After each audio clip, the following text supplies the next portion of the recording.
As women, we give so much. We always tend to put ourselves last. But what I teach women is, when I didn't learn this till I was in my 40s.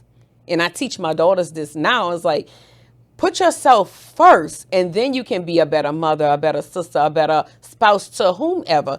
But if you're not well, if you're not healthy mentally, physically, emotionally, how can you continue to give? You're going to burn out.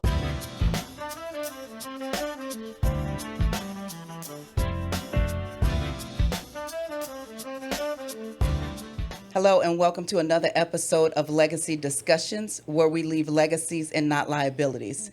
Today, our guest is Monica Swint, who is a dynamic healthcare entrepreneur with over 16 years of nursing experience and 30 years in the beauty industry. As a founder of Monica Swint Consulting, she pioneers advanced IV education for nurses while revitalizing med spa business strategies nationwide. Her unique contribution of clinical experience and business acumen has established her as a leading authority in the anesthesics and wellness industry. A published author and sought-after speaker, Monica specializes in med spa growth optimization, leadership development, and healthcare innovation. Her book, Nursing Your Way, exemplifies her commitment to empowering healthcare professionals. Through her consulting practice, she delivers mastery-level skill trainings and help med spa identify untapped potential to maximize profitability. Monica's presentations focus on intersection of healthcare excellence and business success, inspiring audiences to embrace innovation while maintaining the highest standards of patient care. Her approach is rooted in authenticity, integrity, and innovative thinking, making her a trusted advisor in a rapidly evolving landscape of aesthetics medicine. Monica Swint, welcome to the podcast. Thank you. Thank you for having me. That was a great introduction. That is you. That is who you are. Wow. I'm just going to take a second and take that in. Take that in. You deserve it. Yeah. You've been doing this for a long time. I've been knowing you since I was in high school. I know. We're going to go back a little bit. That's good you say that because, honestly, a lot of people don't know my story. Yeah. They know me by Mo. Yeah. So if you know Mo, you don't really know me. You don't know my background. No. So when I met you, you were doing hair. Yes. Down in New Orleans. Yes. And I was in high school. You were doing my hair, my sister's hair, which you're really good friends with my sister. You're like a sister to my sister. Absolutely. Yes. Yes. So tell me about that. So how did you get started, and what made the transition from the beauty to nursing, then back to beauty and nursing? Ooh, let's take a breath. Yes. What that journey looks like is I've been in the beauty industry literally since I was in high school. I had an opportunity with this company called Unity One, where it was a hairstylist who gave me an opportunity to be her assistant and shampoo girl. And that's when I was introduced to the beauty industry and really fell in love with it and saw what I could possibly be. Black women just doing it their way. So that was my job throughout high school, went to college. I had a nail business in college. I was not aware of that. Okay, so I'm learning something new here. Yeah, so real short is that I was doing nails. I learned that by working in a beauty salon. Went to college. It was USL at the time, which is now UL in Lafayette. Oh, yeah. And I had a business inside of a business, which college is a business. It is. And I got in trouble and almost got kicked out of school for doing nails because I actually had a large clientele of college students getting their nails done, and my mom had to come up for a meeting, and they say, look, if your daughter keep doing nails in our business, we're going to put her out. And after that semester, I asked my mom if I could drop out of college and pursue a career as a nail tech. And she said, finish the semester and you can do it. Wow. So most parents, you come to them, you start in college, they don't want you to stop. They want you to finish, get your degree and all these things. So your mom was supportive of saying, hey, I know she has a passion for something else, so let me support that.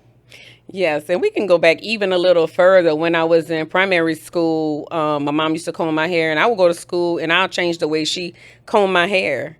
And she was like, okay, since you want to continue to comb your hair every time you go to school, keep combing your hair. I was like, okay, say less. So you had all the I didn't have a fire problem. hairstyles. Listen, my hair always looked grand. Yeah. It always looked good. I love the beauty industry, and this comes. I had a job in high school, but I've always had a passion for beauty since I was a little girl. Yeah. I love hair, still till date, and just moving forward with that journey. I went to hair school. I got my license, and I was a licensed cosmetologist for 17 years. Wow. Had two businesses. I literally love the beauty industry and all that comes along with it. Now a nurse 17 years, and how I integrated the hair with the nursing is I always look cute when I go to work in my scrubs, and I always had my hair done. I had my signature bob Yeah. and my lipstick. And people used to always compliment me, and I was like, I need to find a way to integrate nursing and beauty. And I had a girlfriend who introduced me to IV hydration.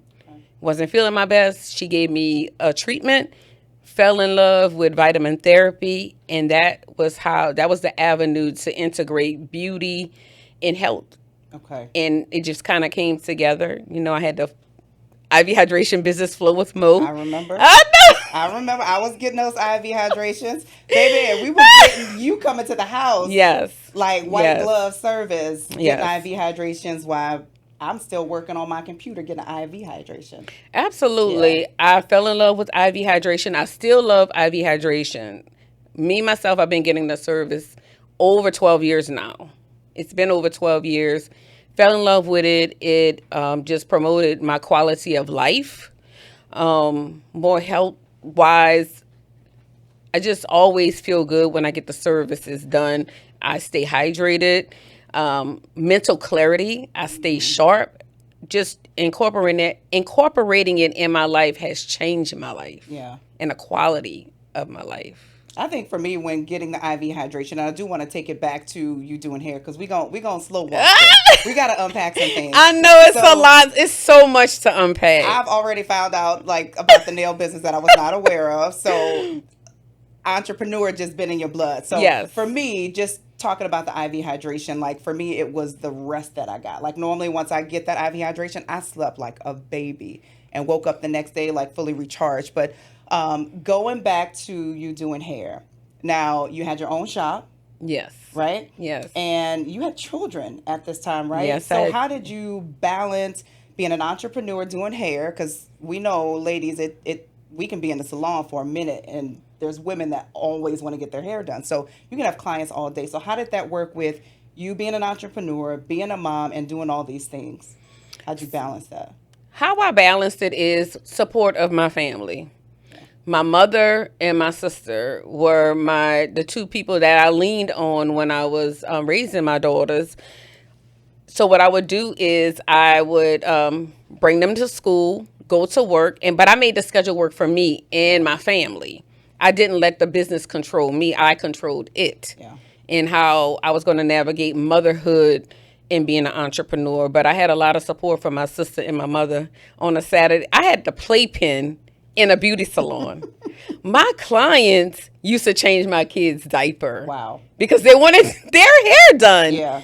We had the playpen in there, and then my sister would get off from work, and then she would come and pick up my children, and she would feed them in the evening, bathe them, and when I get off from work, they were ready to go to bed. Yeah. So it took a village.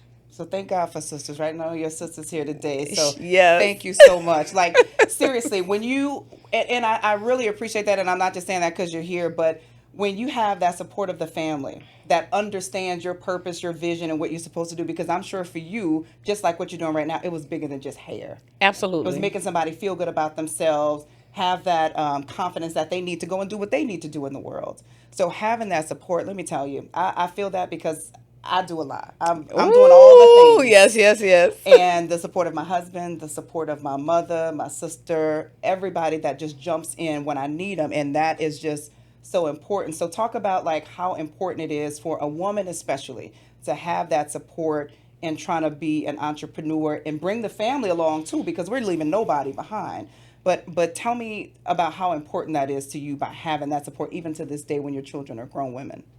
It is very important to have the support when rearing, old school term, rearing children, and as their children become young adults and continue to support them, it's very important to have a village. Now, some people may not have a sister, a brother, or a mother anymore.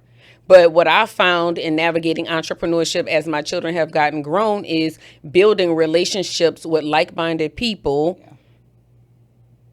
building the relationships, nurturing the relationships is important so you can lean on each other in your time of need. You may have a pain point with one of your kids doing something in school or whatever. It's good to have community to talk to and say, hey, Monica, your children are grown now. What does that look like for you? Can you give me some sound advice in how to help my kid to navigate through this time in their life? And you have support. It's very important to have a village. I really can't stress that enough. But to take it back a little further than that, when you are opening up a business, when you are navigating entrepreneurship, it is so important to touch bases with your spouse. Yeah. Pause. Yeah. Your spouse, your parents, talk to your children to make sure that it is good for the household. Because what I've noticed, especially being a black woman in business, we're go-getters. We're just going to take inventory. If we want to go do something, we're going to go and do it. But what I've learned after being an entrepreneur for a long time is the people that you live with, check in with them first to make sure that we have capacity to do the thing in the house and everybody can stay mentally healthy. Because that's important. Physical health is important, but mental health is even more important in continual check-ins with your children and your husband. Because just say your business is growing, you have to check in with your family and make sure that you can handle the growth that's going on in the business and make sure everybody's still okay. Yeah. That's so important nowadays with, suicide rates on the rise. Different things Absolutely. like that. You're just hearing so many people that are not at peace within themselves. So I totally agree with that. So how do you keep your children like involved in the business during this process? So I know you mentioned when your kids were younger, you had the playpen at the salon. So now that they're bigger, like how do you keep them involved in the business to where they feel a part of it and to where they can possibly have some creative ideas of their own? What I've done with my daughters, I mainly raised my daughters as I ain't gonna even single mom with a lot of family support. Yeah.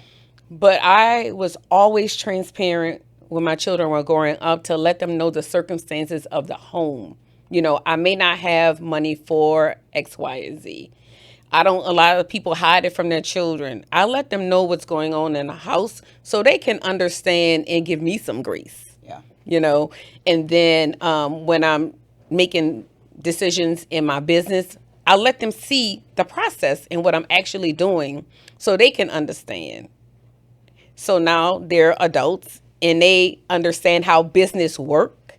They didn't like it when I have to go work long hour shifts. They didn't like it when I have to be away and fly for an event or whatever.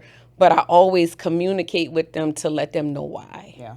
This is for growth of the family. It is purpose, and my children understand what purpose mean. And I have a calling on my life, and this is what it is. Yeah. It's for legacy. It is. It's for legacy. So you go from doing hair in a salon. we building up to this, and now we're a nurse. Yes. What made you transition over into nursing?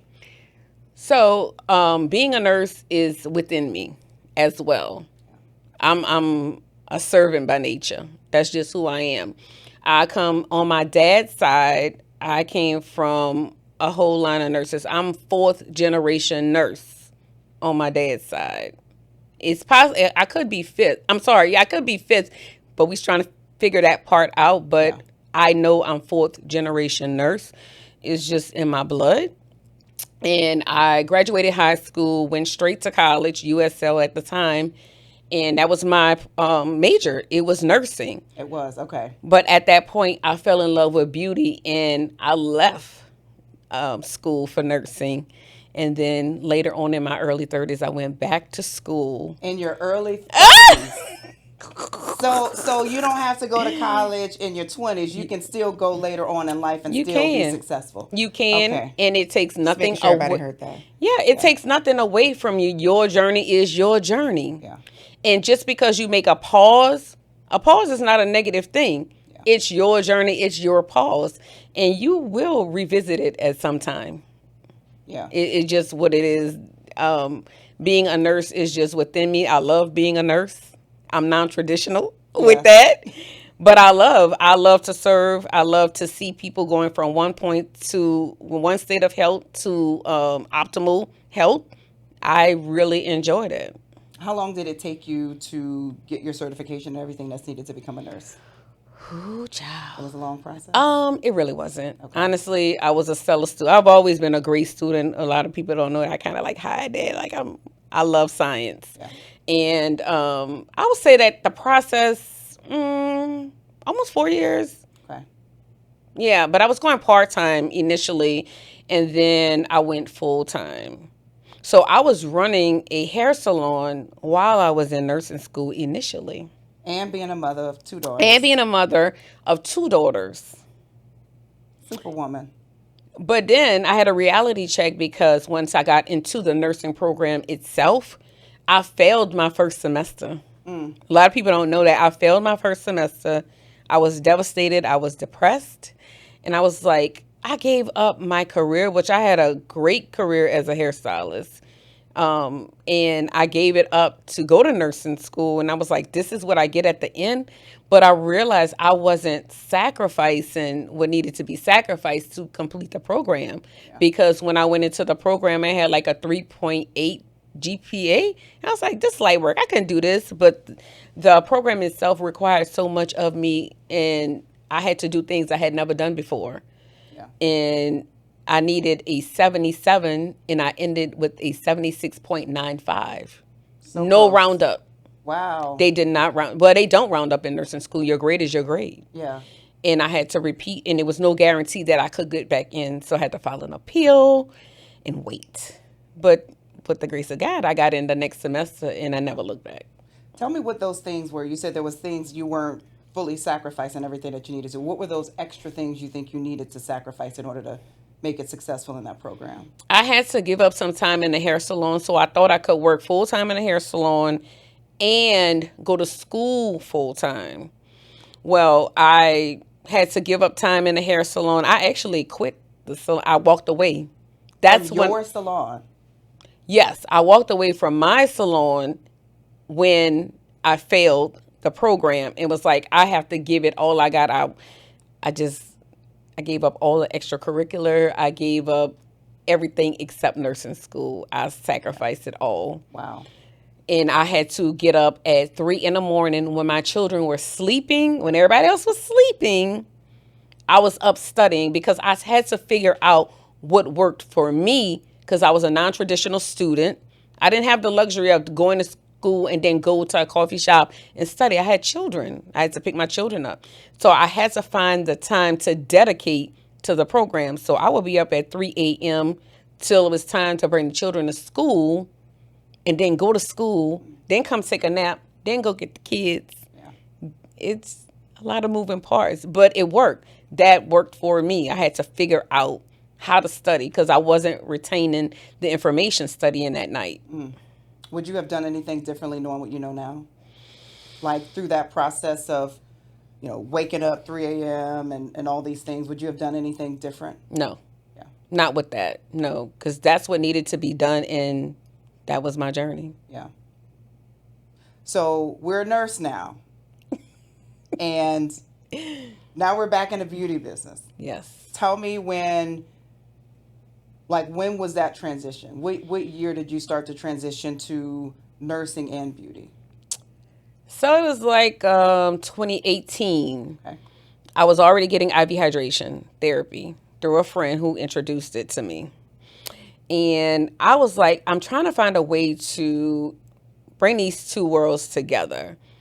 And so I started doing my research in finding out, can a registered nurse own a IV hydration business? And the answer is yes. Yes, the answer is yes. Depending upon your state now. Things Okay. have changed over the years from when I first started. So I did the homework, found out in 2018 that I could own the business. Okay. So I took a IV hydration course January 2019. Took the course, and I'm a immediate executor. So I took the course, I put my money down, I started my business, built my business out, and I launched Flow with Mo during Essence Fest 2019. Okay. So that was Scary. right before COVID. Yes. Wow. Yes. So how was that experience, you launching at, that's a big festival in New Orleans, and those that have been, you know how big it is, right? Like all the big stars are there, all the side, what do they call them? Like the side workshops and all of that with big brands that are there. So what did that look like for you? And how do you feel like that really kind of catapulted your career? It was scary. So I don't even know how I came up with the idea. Well, I do know. So I came up with the idea and said, okay, I'll launch during Essence in New Orleans. And the reason I came up with it, because at the time I was living in Atlanta, and I was like, but New Orleans is home. Essence is at home. Home always feel comfortable, right? Even though I'm doing something scary, home is comfortable. And I have more relationships in New Orleans and people who will be interested in trying the services that I was going to offer. So I was like, I think in March I decided this is what I'm going to do. So I started building my brand, building my relationships, rekindling relationships people I hadn't talked to. And a young lady that I had a relationship with, she invited me into her space. So she had a space at one of the hotels that was real popular during Essence. And she had a vending space. And she said, why don't you come into my space and set your business up? So that's how that opportunity came about. And I launched during Essence 2019. So how was it? Like, how was it It launched? was amazing. Yeah. It was amazing. So what I did was I came to New Orleans the Sunday before Essence started. And I went to the hotels from Monday to Wednesday, passing out my cards, foot marketing. Yeah. Passing out my cards. I know how to have a conversation. I know the people to talk to, such as the concierge. They will guide the people to me. I called a bunch of people that I knew in the beauty industry and say, hey, I'm going to be providing B12 injections. Are you interested? Because everybody know what a B12 shot is. Right. They may not know what IV hydration is, but they know what a B12 You shot. know what B12, so that's the yeah. entry. So built these relationships from that Monday until Wednesday. And then nobody called. I got a little discouraged.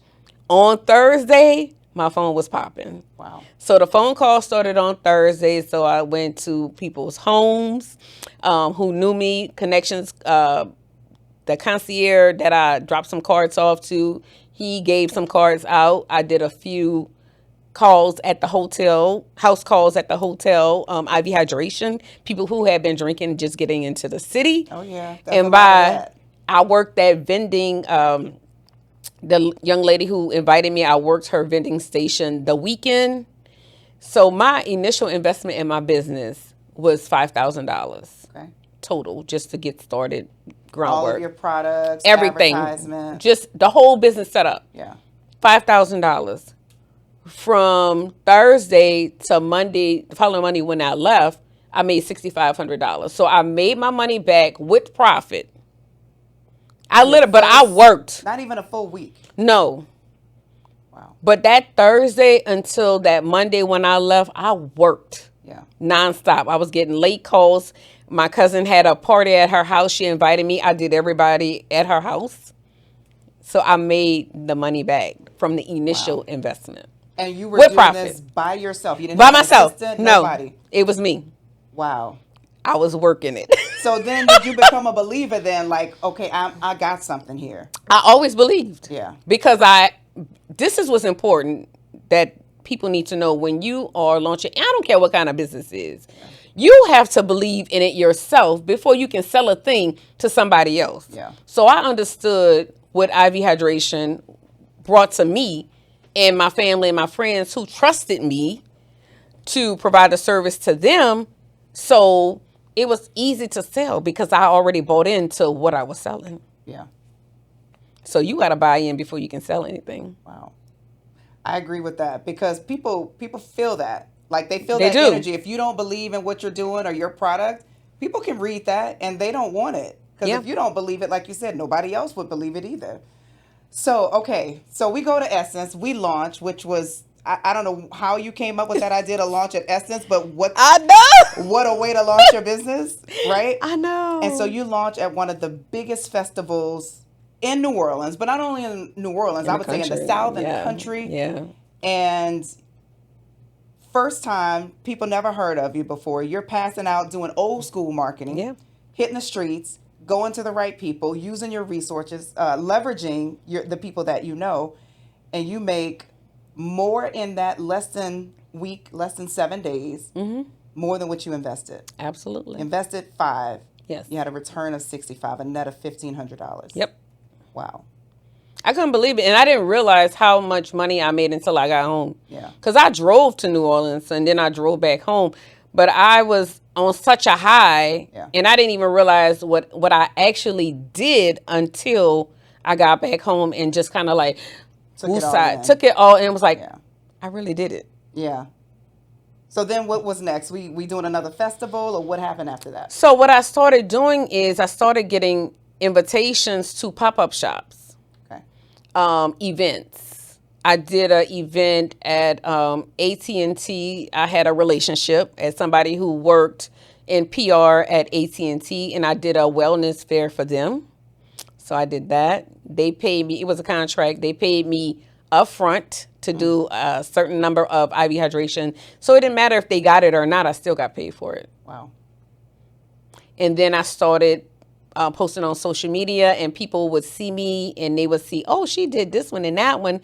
And then I started getting celebrity clients. Yeah. Atlanta Housewives. I've done one Okay. of those. I have a lot of New Orleans local celebrities that I've done. So, yeah, people trust me in the community. Yeah. So did that become your clientele, like the higher Yes. tier customer? Okay. All right. Yeah. And was that because that's kind of what was circulating around you? That was your circle? Or was it just those were the people that understood the benefits of the IV hydrations, the health benefits, and so forth? I would say it's a combination. I've always provided a stellar experience. It didn't matter if I did your nails, your hair, whatever service that I provide, it's always going to be top tier, and I'm going to always give you my best. And that's kind of like my staples. So my people expect the best. Yeah. So you master the flow with Mo. You master being an IV hydration nurse. And then what made you say, okay, I'm doing so good for myself. Like, let me go and tell other women about this. Talking about the social media, people hit me up in a DM and was like, how did you do this as a nurse? How do you do what you do? So what I did was I launched a coaching program and I started teaching people to do what I do. Yeah. And I didn't have all the tools that it took. But one thing about me, I'll get the tools on the back and I'm going to do it. Yeah. So people reach out. I put a price point on it. Let's do it. I'll train them. And that's how I started training people to do what I do. Yeah. You know, I love what you said about not having all the tools. You had the knowledge, but you just didn't have a true coaching program per se. But that came as It came with time. kind of knowing what your audience wants. Yep. And then you started to develop a program. I've heard so many people say that, you know, hey, I don't have a coaching program, but I can start one based on the people that are asking me for advice. I can build it upon that. Yes. But a lot of people don't start because they feel like I don't have anything yet. When I was going through my kind of time of journey and finding out what my purpose was, and I enrolled in this masterclass called Paid for Purpose, and it was Mr. Julian Gordon that was giving it. And I knew inside what I wanted to do, but I was thinking, I don't have a course, I don't have platform, I don't have people, I don't have any of this stuff. So I remember I asked him a question, and he said it was about having like the modules, like, you know, the recording modules. And I said, well, how can I start a course if I don't have the modules? And he said, you make them. You do it. Simple. You do. You just do it. And I just remember like, So simple. Why did not I think about that? You just do it. Right. Because most of the times we are thinking about perfection and you think you have to have it all. You just have to start. Yeah. I don't care if you just have to start it and record them on Zoom and put those out and put a price point. But you're going to continue to do the research and you're just going to just keep getting better and better. Yeah. And it's not about the perfection. It's No. about the information you're sharing. Absolutely. People Yeah. want what you have. Right. You have the gift. Yeah. And you have the gift. We all have a gift. We just have to tap into our gift and put it out there. Yeah. Do you believe that God really put into you, like, how to make women feel good about themselves, health benefits, like all of this? Do you believe that this is your purpose? This is your legacy? Oh, this is definitely my legacy. It is Yeah. my purpose. And the phrase that I use all the time, it got to be in you. Yeah. And I know that's not politically correct. It don't matter. But it has, people say has, no, it got to be, it's within me. Yeah. Like I sleep, breathe this. Beauty and wellness, I could talk about it all day long and never get tired of it. Yeah. Because I understand the benefits and how it enhances your quality of life. Yeah. You know, as women, we give so much. We always tend to put ourselves last. But what I teach women is, when I didn't learn this till I was in my 40s, and I teach my daughters this now, it's like, put yourself first, and then you can be a better mother, a better sister, a better spouse to whomever. But if you're not well, if you're not healthy mentally, physically, emotionally, how can you continue to give? You're going to burn out. Yeah. And you're the core to the family. So we have to keep you healthy. Yeah. Put yourself to the forefront. It's okay to be selfish with your time. It's okay to jump on a flight and come and hang out with your family and friends for the weekend and then go back. And then I'm going to have a great reset. Yeah. And then I can be a better to whomever. Yeah. What does it mean for you when you say, like, show up for yourself and take care of yourself? What does that look like? For me, taking care of myself, I love skincare. Getting in the mirror for 10, 15 minutes doing my skincare routine. Getting up an extra 30 minutes when I don't want to and ride the bike. Yeah. Now, I don't like riding a bike, let's be clear, but I love the benefits that it gives me from riding the bike. Not just slimming down, but also I feel better. My body likes to move. When I'm not moving, I don't feel well. So I know I have to dedicate this time to riding the bike, doing my skincare, sitting on a patio drinking a cup of coffee. That's where I'm at right now, Yeah. you know, as I'm aging gracefully. Where it used to be, I have to go to the mall, get a massage, and I still enjoy those things, but just taking time to be with myself and taking care of myself so I can continue to have a great quality of life. Yeah. How big are you on self-development? I think I know the answer to this, but I want to hear from you. I'm big on self-development, and it don't always have to be something grandiose. Yeah. It can be learning a new skill. It could be learning a new hobby. It can be doing something that makes you uncomfortable. Yeah. That's how we grow. Which is no fun, but it's Oh, no. necessary. It's not fun. Yeah.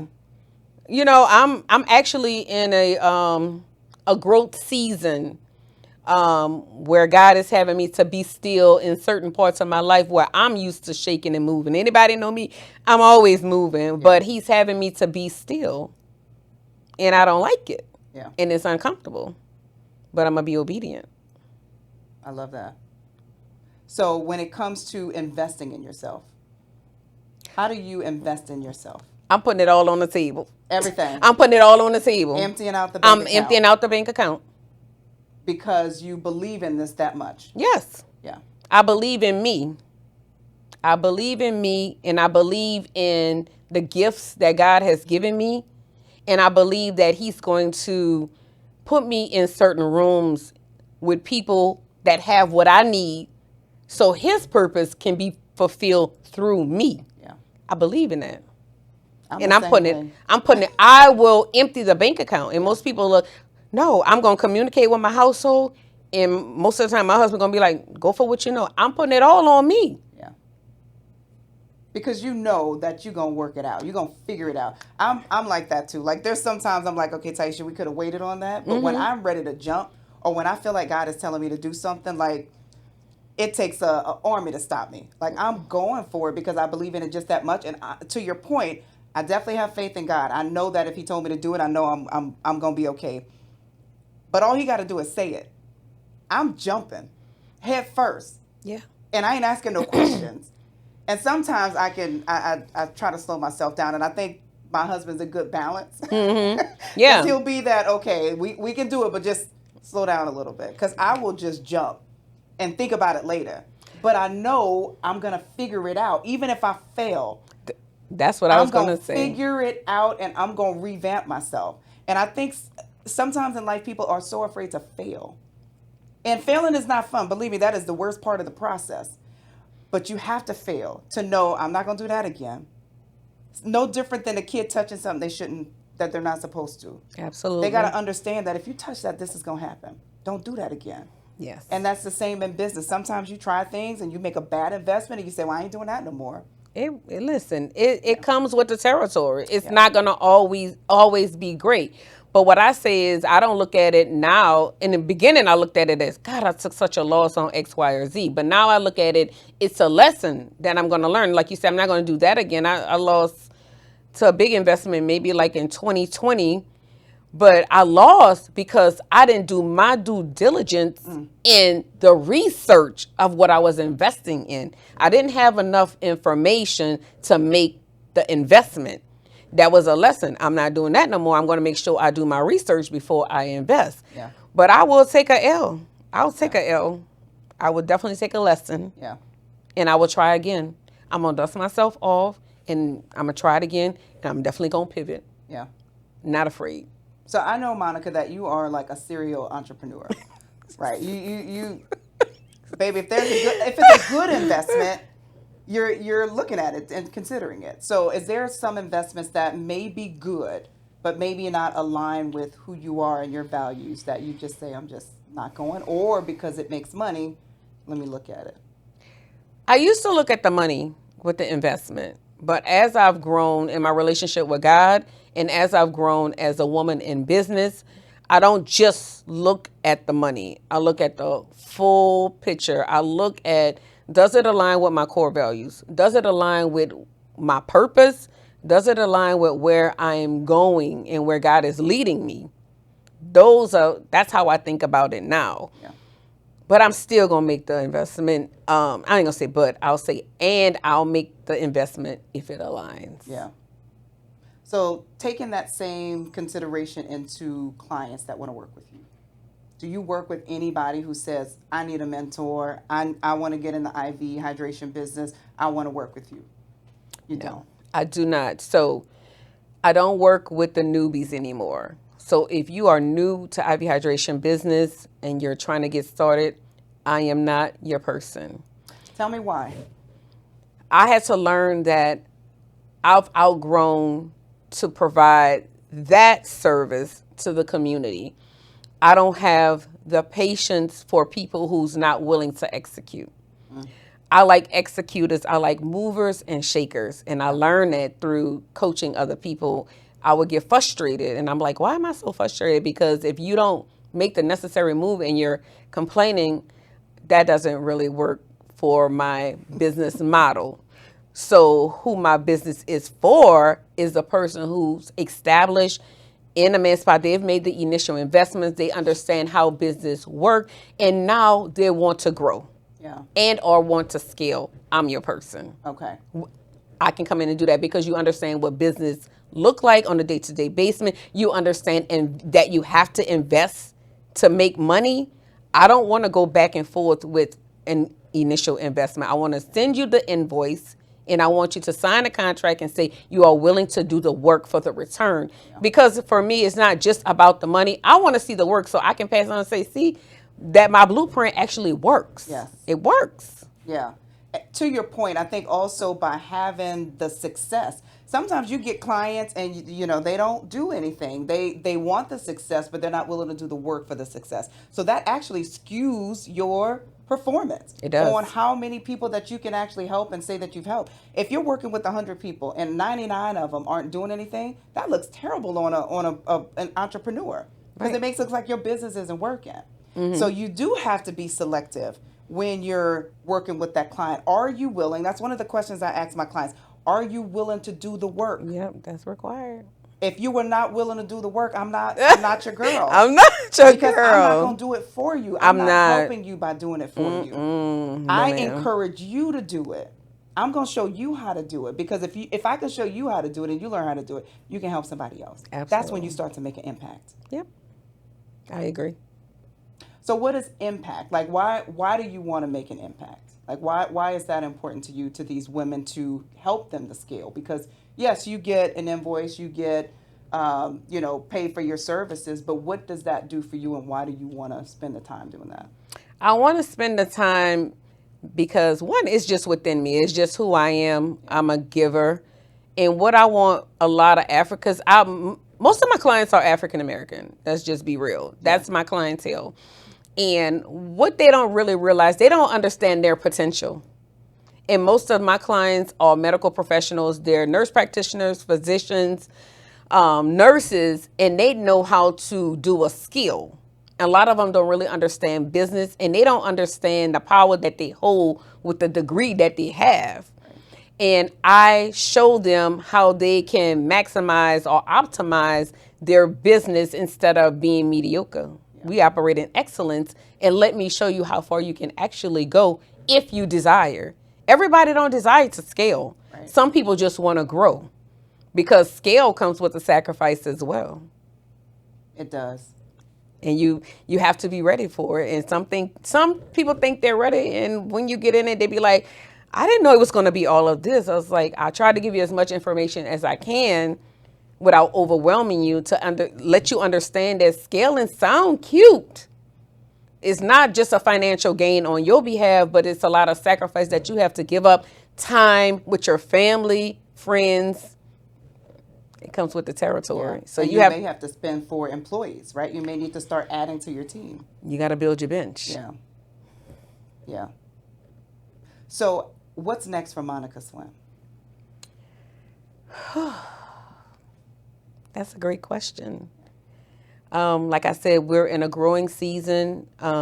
We have pivoted with the consulting business. So I have my clients that I've been working with, they started with me from day one. They've always trusted me, which feels great when your community follows you as you pivot.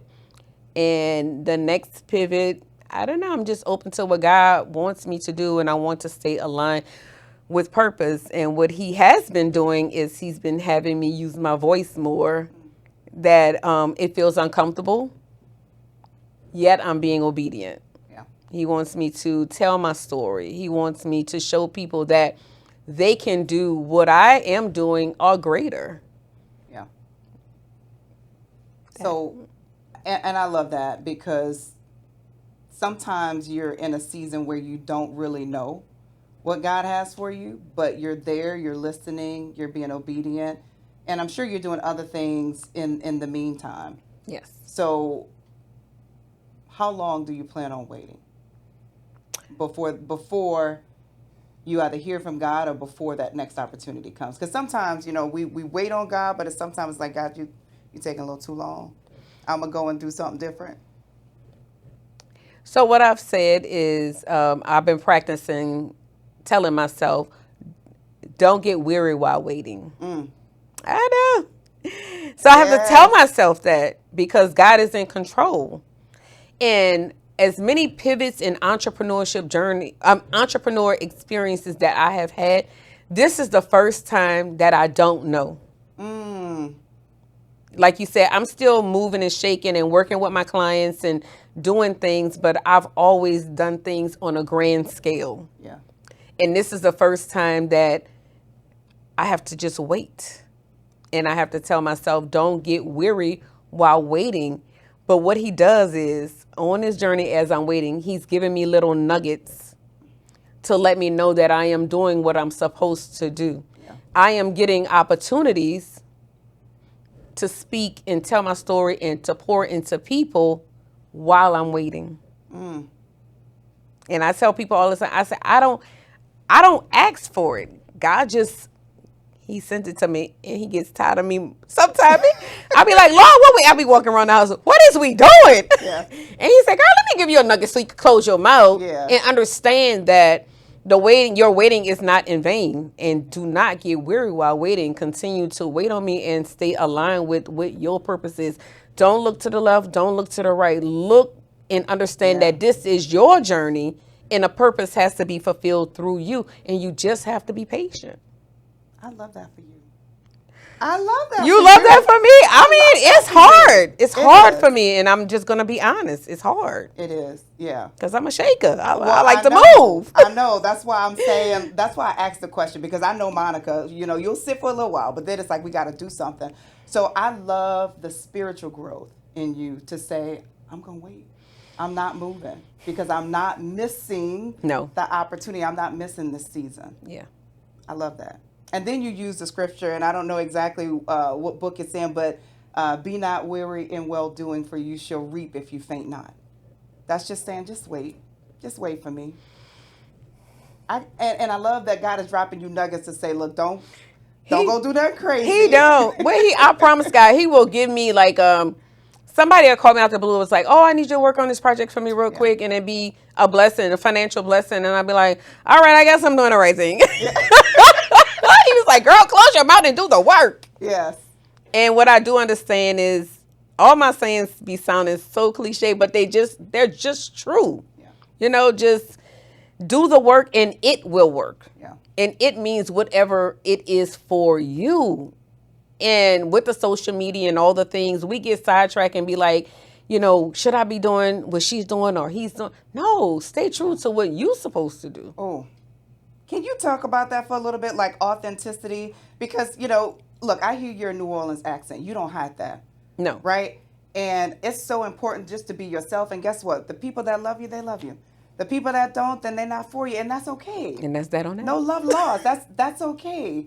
But talk about that, because I battled with that. I wanted to be the uptight, you know, jacket clothes. And now, like, I'm like, girl, it is Taisha. It's me. This me. Love it or not. And I respect it if you don't. But it's me. So talk about that. When you're starting off in business, and especially if you set your business up the right way and you do on social media and you're in the limelight, it can be confusing, like, and you ask yourself, like, how do I show up? Well, what I learned when we would quarantine, when I used to go live like all the time and just trying to find my voice and, you know, what am I doing here? And I talk a lot with my hands, and then I would sit on my hands to not talk with my hands. And a young lady who was already nurse in the media and, you know, doing her thing like years before it became a thing, she shared with me, she said, what I love about you is you just always you. She said, don't lose that. And when she said that, I just let loose and like, look, I talk with my hands. Yeah. That's just what it is. Yeah. My accent is what it is. I can't be anything but me. Let people fall in love with you. Yeah. Whoever you are. Be comfortable with yourself and let people fall in love with that. And like you said, if they're for you, they're for you. If they're not, they're not. Yeah. Keep it pushing. You missing out on the good thing. Okay. Okay. So, last question for you, Monica. Okay. As we talk about legacy and having legacy discussions, like, what does legacy mean for you, and what legacy do you want to leave to your children and to the world? Oh, that's a loaded question. It is. So take your time answering. Loaded question. So, for me, legacy, I want to be remembered as a person that served, that fulfilled her purpose and what she was called to do. I want to be remembered as a woman of impact. When you say my name, I want you to remember, oh my God, when she walked in the room, she just took up space in the room and she did it her way. And leaving legacy for my children is the memories. Yeah. The memories. Financial, not too much. Yeah. That's still a growth in progress.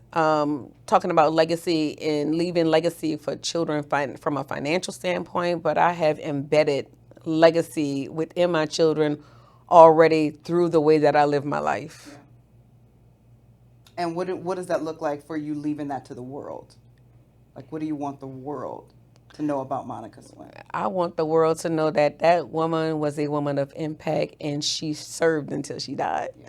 I Yes. I know I am. I used to. This is weird. Like my sister is here today, but she and I would always get mad at our mother because my mom, she served until she literally died. And we used to be like, "You're giving so much to the world. You're not leaving nothing for us." And we both do the same exact thing. Like, we're here today and then we're serving today. Yeah, you are. It's within us. And I feel like when you surrender and say, "This is what I'm called to do," it's like God continues to bless you because Yeah. you're being obedient. And so, look, I just want to put it out there and say that when I called you, you were already coming to Yes. Baton Rouge to serve. Yes. And I said, well, if you come in town, I got to get you on the couch. I got to get you on Legacy Discussion. So you're leaving here as beautiful as you look. You about to put on some sweats Yes. and you go and serve in the community. Absolutely. Yes. Yes. So you practice what you preach. I do. Yeah. And I tell people that all the time when I meet them from social media to we meet in person at an event or whatever. They're like, "Oh my God, you're just like social media." I say, I'm authentic. What you see is what you get. I don't put on. I love to dance. I love my people, and I love to serve. Yeah. That's just who I am. Yeah. I love that. So Monica Swint, how can people get in contact with you? Listen, y'all can get in touch with me. I love Instagram. Everywhere, I'm social media. I'm an Instagram girly. You gotta show me about yes, Instagram. I'm an Instagram girly. My people love me on Instagram, and TikTok is starting to get some traction now. Okay. So you can find me at Monica Swint Consulting on all platforms. So I've taken up on all platforms Monica Swint Consulting. Awesome. Monica, Yes. thank you so much for being here today, for just being a big part of my family for over the years. I know. And for all that you are doing in the community. I know I love my IV hydrations, but on top of that, I learned a lot from you about business because, when we do IV hydrations, we wouldn't just sit in there. Yes. We were working on the computer, we were talking, and we were pouring into each other and bouncing ideas off each other. So I really appreciate that. And that's part of the reason why I'm here today. Yes. So thank you. Absolutely. And you're doing an amazing job. Thank you. Thanks for having me. I definitely appreciate you sharing your platform with me and trusting in me to share with your community. Yes. Thank you, Monica. You're welcome. All right, y'all. Thank you for joining another episode of Multiplier Legacy Discussions. We will see you next time. And remember to leave legacies and not liabilities.